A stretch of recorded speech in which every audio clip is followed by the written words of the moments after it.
Hello everybody, welcome back to Access Blockbusters and welcome to a quick, non-spoiler reaction to episode 7, the second to last episode of the Star Wars show Skeleton Crew. This is going to be fully non-spoiler, so don't worry if you haven't seen the episode and you just like to hear my own thoughts. I will not be spoiling anything in this episode, and yeah, feel free to subscribe to the Access Blockbusters YouTube channel, though if you are interested in hearing a more full spoiler discussion, which will be coming out later on in the week in the next episode of the Access Blockbusters pod, the official podcast of Access Blockbusters YouTube channel.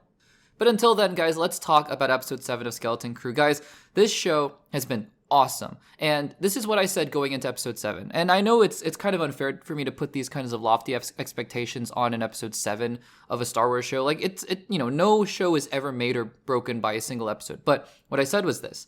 If this show, or this episode rather, is great, because this episode really, to me, had a lot riding on it. And the fact that if this episode is as good as the previous episodes, then this show, it can have a terrible finale, and I'm still going to love the show. It's going to be great. Now, in an alternate universe, because spoiler alert, I did love this episode. In fact, I think this is probably the best episode of the entire series, which is amazing. But in an alternate universe, if episode 7 was also bad, look, I wouldn't say the entire series is bad. I would still say, yeah, I really like the series, but the ending was disappointing. But guys, episode 7 was probably my favorite episode of the show. It continued on with all of the just amazing things the show has been doing. First of all, the plot. Plot, super interesting, and there are still some mysteries that are being unveiled. And I hope there's one lingering mystery to me that they really haven't paid off yet, and I expected them to at least have hinted towards what the answer was a lot earlier, and they really haven't yet. So I'm kind of curious to see how they're going to pay it off, or if they're just not going to pay it off at all, which would be a little disappointing to me. But otherwise, they're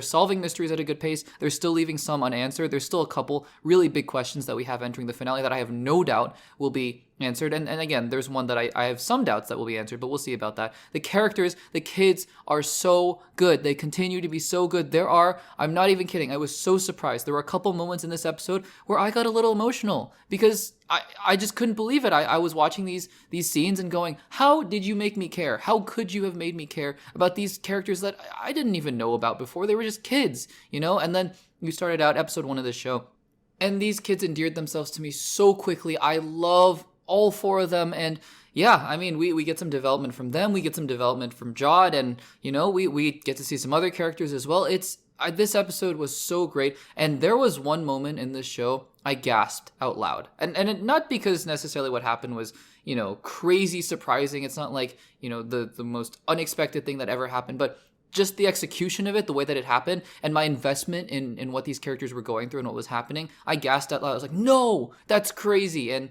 yeah, I mean, guys, this episode had it all. It had emotion, it had laughs. I laughed out loud a couple times. It had shock, it had surprise, it had great plot, great characters. It's resolving the story that we set up. Guys, if episode 8 is as good, if it's remotely close to the quality that these last 7 episodes, the entire series has been, this is by far and away, and it's not even close, the best series that Star Wars has ever done. I'm not even going to say it's close to WandaVision in that regard, but in a similar way, it would be like WandaVision to the rest of the MCU series. WandaVision is head and shoulders above every single other MCU series, in my opinion, and if Skeleton Crew can pull it off, again, I'm not saying that Skeleton Crew is as good as WandaVision, but it would be head and shoulders above every single other Star Wars show that's come out. I really like Andor. I like parts of other shows as well, but I've just fallen in love with Skeleton Crew. Guys, what did you think about episode 7 of Skeleton Crew? Full spoiler discussion coming out later on in the week in the next episode of the Access Blockbusters pod. So make sure to subscribe, stay tuned for that, and I will see you guys in the next one.